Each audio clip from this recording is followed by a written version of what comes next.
नमस्कार जोजोलोपा नेपाल भाषा एकेडेमीका लागि अनक मिडियाको प्रस्तुति र कीर्तिपुर नगरपालिकाद्वारा सञ्चालित रेडियो शिक्षा कार्यक्रमबाट म डम्बर पनेरू यहाँहरूलाई हार्दिक स्वागत गर्दछु। कीर्तिपुर नगरपालिका वडा नम्बर 4 स्थित नेपाल एपीएफ स्कुलको म विज्ञान शिक्षक आज कक्षा 10 को विज्ञान विषयको तत्त्वको वर्गीकरण एकाइ लिएर तपाईं समक्ष उपस्थित भएको छु। आशा छ विद्यार्थी भाइ बहिनीहरूले यस कार्यक्रमको समय अवधिभर सुनेर साथ दिनुहुनेछ। यो कार्यक्रम हरेक हप्ताको ठिक यही समय प्रसारण हुने गर्दछ। कोभिड-19 का कारण गत चैत्र महिनाको 11 गतेदेखि नियमित पठन पाठन कार्यक्रम सम्भव नभएको यस विषम परिस्थितिमा घरमै बसिरहेका विद्यार्थी भाइ बहिनीहरूलाई शिक्षण सिकाइ क्रियाकलापमा संलग्न गराउने उद्देश्यले कीर्तिपुर नगरपालिकाले विद्यालय तहको रेडियो शिक्षा कार्यक्रम विगत 6 हप्तादेखि नियमित सञ्चालन गर्दै आएको छ। यस कार्यक्रमले विद्यार्थी भाइ बहिनीहरूलाई शिक्षण सिकाइ क्रियाकलापमा सहयोग पुग्ने अपेक्षा गरेको छ। विद्यार्थी भाइ बहिनीहरू कक्षा 10 को विज्ञान विषयको किताब, कपी र कलम साथमा लिएर बस्नुहोला।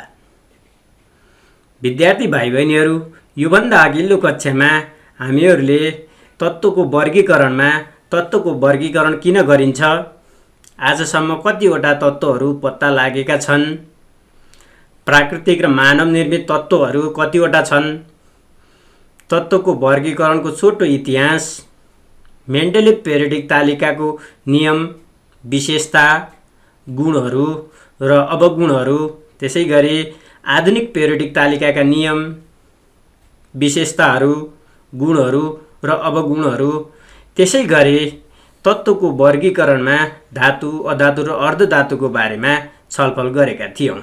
यसैगरी अघिल्लो कक्षामा हामीहरूले तत्त्वहरूको इलेक्ट्रोनिक कन्फिगरेसनको बारेमा पनि अध्ययन गरेका थियौँ।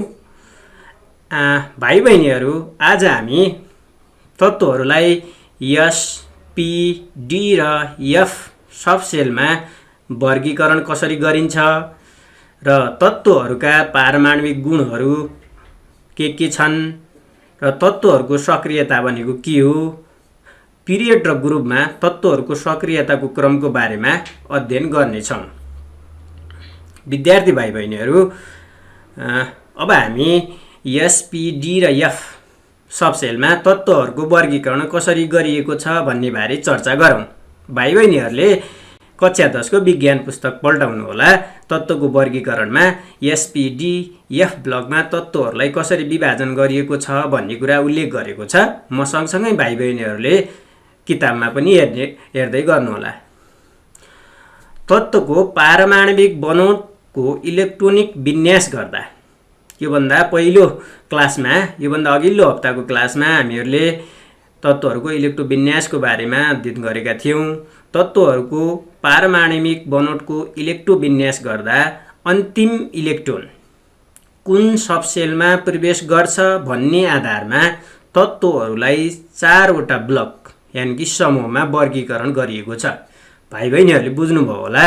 तत्त्वहरूको इलेक्ट्रोविन्यास गर्दाखेरि तत्त्वहरूको बाहिरी सेलमा रहेको अन्तिम इलेक्ट्रोन कुन सबसेलमा प्रवेश गर्छ भन्ने आधारलाई मानेर तत्त्वहरूलाई 4 वटा ब्लकमा विभाजन गरेको छ। ब्लकका आधारमा गरिएको वर्गीकरणलाई तत्त्वको स्थिति तल व्याख्या गरिएको छ। ब्लकको आधारमा तत्त्वहरूलाई कसरी वर्गीकरण गरिएको छ भन्ने त्यसको बारे तल चर्चा गरिएको छ। ध्यान दिएर सुन्नुहोस् है त। यस ब्लक इलिमेन्ट तत्त्वको पारमाणविक बनोटको इलेक्ट्रोन विन्यास गर्दा अन्तिम इलेक्ट्रोन यस सबसेलमा प्रवेश गर्छ भने त्यसलाई यस ब्लक इलिमेन्ट भनिन्छ। भाइ बहिनीहरूले बुझ्नुभयो होला।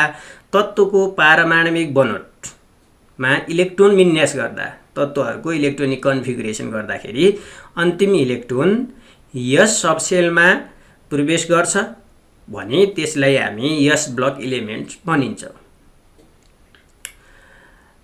पेरियोडिक टेबलमा ग्रुप IA र II का तत्त्वहरू यस ब्लक इलिमेन्ट हुन्। पेरियोडिक तालिकामा बायाँतिर रहेका ग्रुप IA र II का तत्त्वहरू यस ब्लक इलिमेन्ट अन्तर्गत पर्दछन्।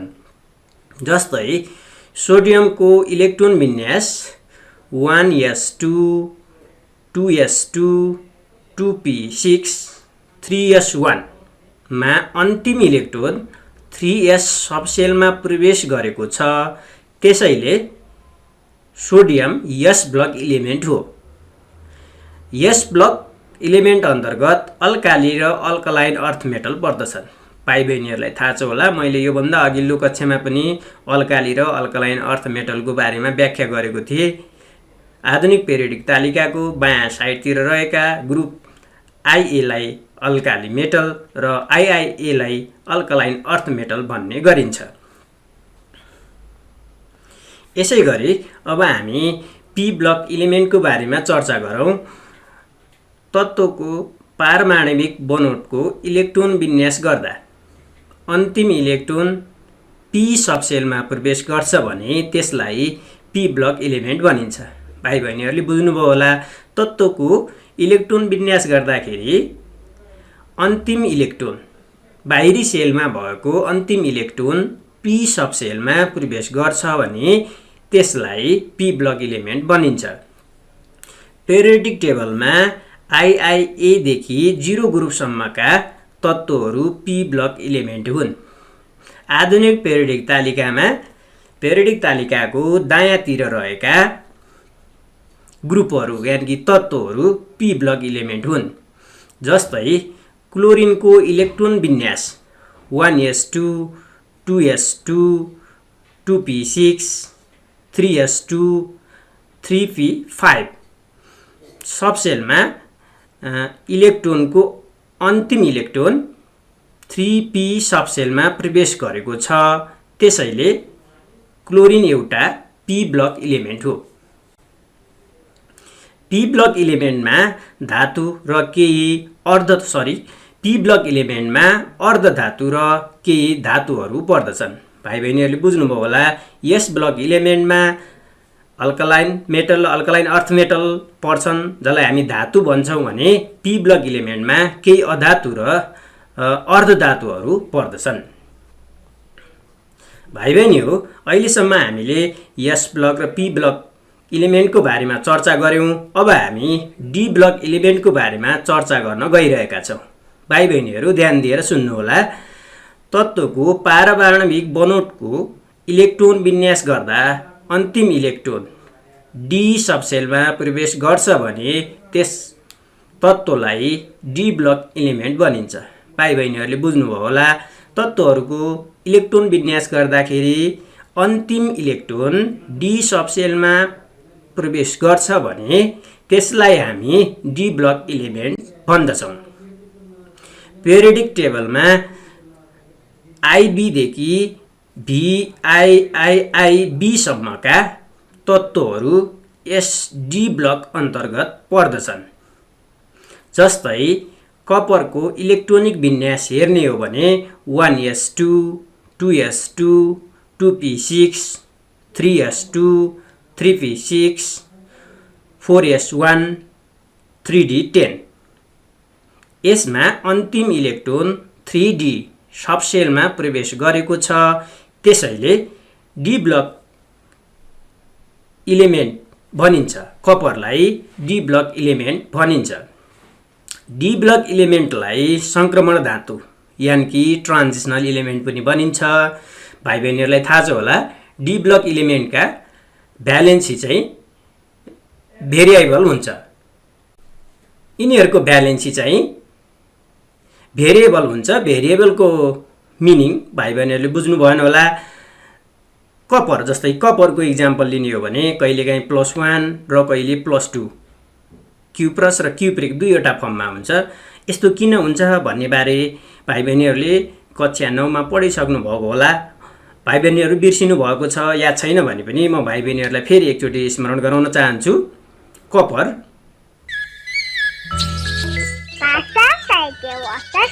सुन्दैछ नेवा एफएम 106.6 सुन्न दिगो नेवा एफएम 106.6 नेवा जुगु गौरव याना जिता व्यावसायिक विश्रामपछि तपाईहरुलाई पुनः स्वागत गर्दछु।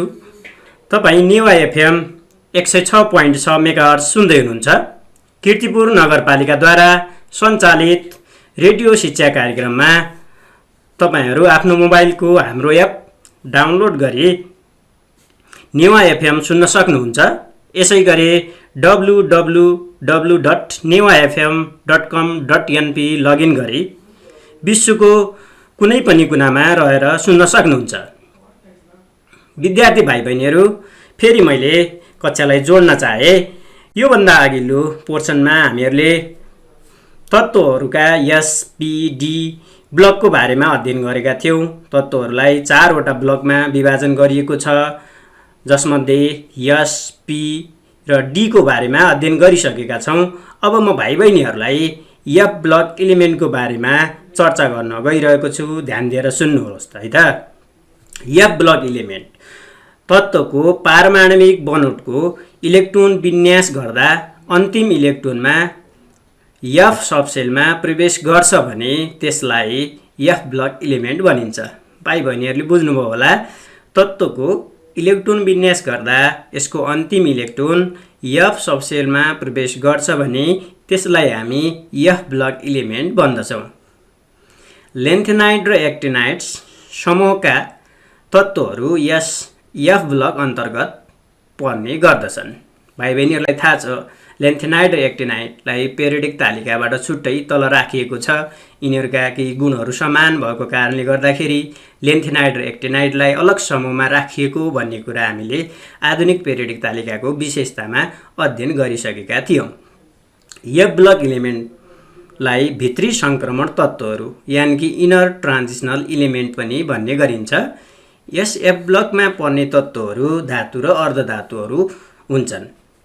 भाइ बहिनीहरु, अहिलेसम्म हामीले तत्त्वहरूलाई 4 वटा ब्लकमा विभाजन गरेको छ, जसमध्ये S block, P block, D block र एफ ब्लक हुन् भन्ने बारे चर्चा गर्यौं र ती ब्लकहरूमा पर्ने तत्त्वहरूका केही विशेषता अथवा गुणहरूको बारेमा पनि चर्चा गर्यौं।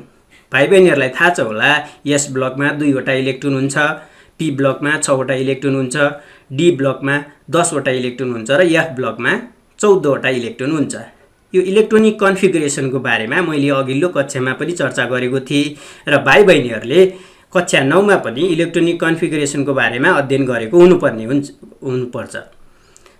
इलेक्ट्रोनिक कन्फिगरेसन गर्दा हामीले अभाव प्रिन्सिपल फलो गर्नुपर्ने हुन्छ। अभावले एउटा नियम बनाएको छ। त्यो नियम अनुसार कसरी इलेक्ट्रोविन्यास गर्ने भन्ने कुरा चाहिँ त्यसमा व्याख्या गरिएको छ।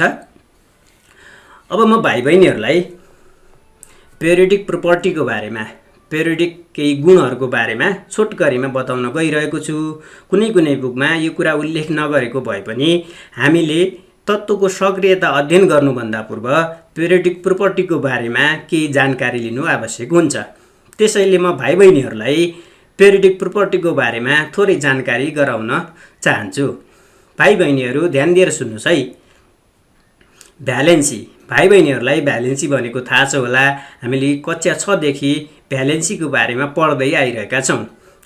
अब म भाइ बहिनीहरुलाई यो भ्यालेन्सी पेरियोडिक तालिकामा कसरी चाहिँ कुन क्रममा बढ्दो अथवा घट्दो क्रममा कसरी निर्धारण हुन्छ, कसरी रहेको छ, यसको भेरिएसन कसरी हुन्छ भन्ने बारे छोटकरीमा बताउन गइरहेको छु। भाइ बहिनीहरुलाई थाहा छ होला ग्रुपमा भ्यालेन्सी चाहिँ समान हुन्छ। जस्तै आईए ग्रुप भनेपछि आईए ग्रुपमा पर्ने सबै तत्त्वहरूको भ्यालेन्सी +1 हुन्छ। भाइ बहिनीहरुले थाहा पाइसक्नुभयो होला ग्रुपमा यानि कि पेरियोडिक तालिकाको टपबाट बटमतिर आउँदाखेरि भ्यालेन्सीमा परिवर्तन हुँदैन। सेम ग्रुपमा भ्यालेन्सी पनि सेम रहने गर्दछ। अब भाइ बहिनीहरुलाई पेरियोडिक तालिकामा पिरियडमा भ्यालेन्सी कसरी चेन्ज भइरहेको हुन्छ, यो भ्यालेन्सीको ट्रेन्ड कस्तो हुन्छ भन्ने बारे छलफल गरौँ। पिरियडमा ग्रुप आईए देखि ग्रुप आईभी सम्म जाँदाखेरि भ्यालेन्सी +1 +2 +3 +4 हुँदै बढ्ने क्रममा हुन्छ र ग्रुप 4 बाट ग्रुप 0 सम्म जाँदाखेरि भ्यालेन्सी -3 -2 -1 र 0 हुने गर्छ। 0 भनेको भाइ बहिनीहरूलाई थाहा छ होला, नोबेल ग्यास पनि भन्छौँ जसलाई हामी निष्क्रिय ग्यास भन्छौँ। निष्क्रिय ग्यासको भ्यालेन्सी 0 हुने गर्छ। यिनीहरू रासायनिक प्रतिक्रियामा भाग लिने गर्दैनन्। भाइ बहिनीहरूले बुझ्नुभयो होला पेरियोडिक तालिकामा भ्यालेन्सी कसरी परिवर्तन हुन्छ भन्ने कुरा।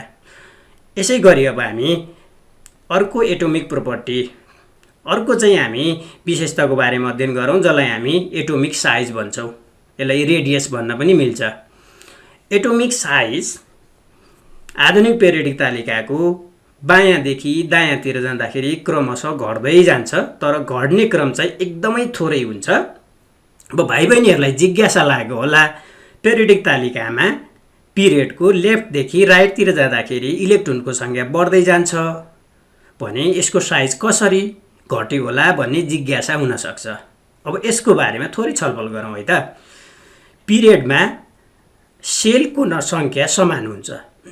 भाइ बहिनीहरूले बुझ्नुभयो होला पिरियडमा सेलको सङ्ख्या समान हुन्छ, तर त्यो सेम सेलमा त्यही सेलमा इलेक्ट्रोनको सङ्ख्या थपिन्छ, साथै न्युक्लियसमा भएको प्रोटोनको सङ्ख्या पनि थपिन्छ। यसले गर्दाखेरि न्युक्लियसले आउटर मोस्ट सेलमा भएको इलेक्ट्रोनलाई तान्ने शक्ति जसलाई हामी न्युक्लियर फोर्स भन्छौँ त्यसको मात्रा बढ्दै जान्छ। यो कारणले गर्दाखेरि पेरियोडिक तालिकाको लेफ्टदेखि राइटतिर जाँदाखेरि यानि कि बायाँदेखि दायाँतिर जाँदाखेरि पिरियडमा क्रमशः यसको साइज घट्दै जान्छ। अब भाइ बहिनीहरू एटोमिक साइज ग्रुपमा कसरी चेन्ज हुन्छ भन्ने बारे पनि थोरै बुझौँ है त। ग्रुपमा एउटा ग्रुप सेम ग्रुपमा टपबाट बटमतिर जाँदाखेरि सेलको सङ्ख्या क्रमशः थपिँदै जाने भएको हुनाले एटोमिक साइज बढ्दै जान्छ। भाइ बहिनीहरूले बुझ्नुभयो होला ग्रुपमा एटोमिक साइज बढ्दै जान्छ। अब म भाइ बहिनीहरूलाई मेटालिक प्रोपर्टी यानि कि इलेक्ट्रोपोजिटिभ नेचरको बारेमा पनि छलफल गरौँ है त। इलेक्ट्रोपोजिटिभ नेचर भन्ने थाहा छ भने भाइ बहिनीहरूलाई पोजिटिभ चार्ज बियर गर्ने पेरियोडिक तालिकामा तालिकाको बायाँ साइडतिर रहेका तत्त्वहरू मेटल हुन् यानि कि धातु हुन् र दायाँ साइडतिर रहेका तत्त्वहरू नन मेटल हुन् यानि कि केही चाहिँ मेटलोइडहरू पनि हुने गर्दछन्।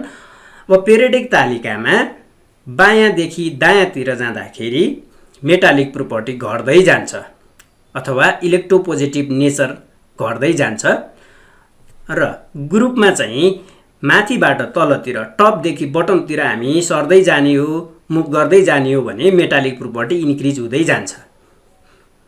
अब म भाइ बहिनीहरूलाई अर्को पेरियोडिक प्रोपर्टीको बारेमा एक्सप्लेन गर्न चाहन्छु जसलाई नन मेटालिक प्रोपर्टी यानि कि इलेक्ट्रोनेगेटिभ नेचर पनि भन्ने गर्छ। इलेक्ट्रोनेगेटिभ नेचर भन्ने बित्तिकै भाइ बहिनीहरूलाई दिमागमा एउटा कुरा आएको हुनुपर्छ, ती तत्त्व भनेका नन मेटल हुन्। भाइ बहिनीहरूले बुझिसक्नुभयो होला नन मेटल चाहिँ पेरियोडिक तालिकाको पी ब्लक अन्तर्गत यानि कि पेरियोडिक तालिकाको दायाँ साइडतिर पर्दछन्। त्यसै कारणले गर्दाखेरि पेरियोडिक तालिकामा पिरियडमा लेफ्टबाट राइटतिर मुभ गर्दाखेरि नन मेटालिक प्रोपर्टी यानि कि इलेक्ट्रोनेगेटिभ नेचर बढ्दै जान्छ। र अब यसलाई हामीले ग्रुपमा अध्ययन गर्ने हो भने नन मेटालिक प्रोपर्टी चाहिँ ग्रुपमा टपदेखि बटमतिर यानि कि पेरियोडिक तालिकाको माथिबाट तलतिर हामी सर्दै जाने हो भने यो क्रममा चाहिँ नन मेटालिक प्रोपर्टी घट्दै जान्छ। अब म भाइ बहिनीहरूलाई यो कुरा किन छलफल गराएँ भाइ बहिनीहरूको बुकमा पनि छैन, सरले किन भन्नुभयो भन्ने लाग्यो होला। हामीले तत्त्वको सक्रियता अध्ययन गर्नुभन्दा पहिला पेरियोडिक प्रोपर्टीको बारेमा जानकारी राख्नुपर्ने हुन्छ। त्यही कारणले गर्दाखेरि मैले केही बेसिक कुराहरू भाइ बहिनीलाई छोटकरीमा व्याख्या गरेको छु। अब हामी पेरियोडिक ग्रुपमा तत्त्वहरूको सक्रियता reactivity of elements in periodic ग्रुप्सको बारेमा अध्ययन गरौँ। भाइ बहिनीहरूलाई म एउटा कुरा स्मरण गर्न चाहन्छु, यो तपाईँहरूको परीक्षाको दृष्टिकोणले इक्जाम पोइन्ट अफ भ्यूले महत्त्वपूर्ण कुरा हो। यो धेरैपल्ट इक्जाममा सोध्ने गरेको छ, त्यही भएर यो कुरा ध्यान दिएर सुन्नुहोस् है त। पेरियोडिक तालिकाको प्रत्येक ग्रुपमा माथिबाट तलसम्म सक्रियता बढ्दो वा घट्दो क्रममा हुन्छ। भाइ बहिनीहरूले बुझ्नुभयो नि, पेरियोडिक तालिकाको ग्रुपमा माथिबाट तलतिर सक्रियता बढ्दो वा घट्दो दुईटै क्रममा हुन सक्छ। कुनमा बढ्दो कुनमा घट्दो हुन्छ भन्ने कुरा एकछिनमा हामी छलफल गर्छौँ, ध्यान दिएर सुन्दै गर्नु होला। सामान्यतया धातुको सक्रियता माथिबाट तलसम्म बढ्दै जान्छ भने अधातुहरूको सक्रियता माथिबाट तलसम्म घट्दै जान्छ। भाइ बहिनीहरूले बुझ्नुभयो। सामान्यतया तत्त्व पेरियोडिक तालिकाको बायाँ साइडमा रहेका तत्त्वहरू जसलाई हामी धातु भन्छौँ, धातुको सक्रियता माथिबाट तलसम्म बढ्दो क्रममा हुन्छ भने अधातुहरूको सक्रियता माथिबाट तलसम्म घट्दो क्रममा हुन्छ। धातुले रासायनिक प्रतिक्रियामा भाग लिँदा बाहिरी सेलमा रहेका इलेक्ट्रोन दिने क्षमता राख्दछ। भाइ बहिनीहरूले बुझ्नुभयो नि, रासायनिक प्रतिक्रियामा भाग लिँदाखेरि धातुहरूले आफ्नो बाहिरी कक्षमा बाहिरी सेलमा भएको इलेक्ट्रोन अर्को तत्त्व अथवा अर्को परमाणुहरूलाई दिने क्षमता राख्दछ। पेरियोडिक ग्रुपमा जति तल गयो उति नै पारमाणिक साइज बढ्दै जान्छ। भाइ बहिनीहरूलाई मैले योभन्दा अघि पनि थोरै जानकारी गराएको थिएँ पारमाणिक साइजको बारेमा। हामीले ग्रुपमा टपदेखि बटमतिर जाँदाखेरि पारमाणविक साइज बढ्दै जान्छ। परमाणुहरूको साइज जति ठुलो भयो उति नै धातुहरूको बाहिरी सेलमा रहेको इलेक्ट्रोन दिन सक्ने क्षमता बढी हुन्छ। अब यस्तो किन हुन्छ भन्ने भाइ बहिनीहरूलाई लाग्यो होला। यदि परमाणुहरूको साइज बढ्यो भने बाहिरी कक्षमा भएको इलेक्ट्रोन रासायनिक प्रतिक्रिया हुँदाखेरि अरूलाई दिने क्षमता बढ्दछ। यो हुनुको कारण चाहिँ जब परमाणुहरूको साइज ठुलो हुँदै जान्छ, न्युक्लियसले आउटर मोस्ट सेलमा रहेको भ्यालेन्स इलेक्ट्रोनलाई आफूतिर तान्ने शक्ति क्रमशः घट्दै जान्छ। भनेको न्युक्लियर इफेक्टिभ न्युक्लियर चार्ज क्रमशः घट्दै जान्छ।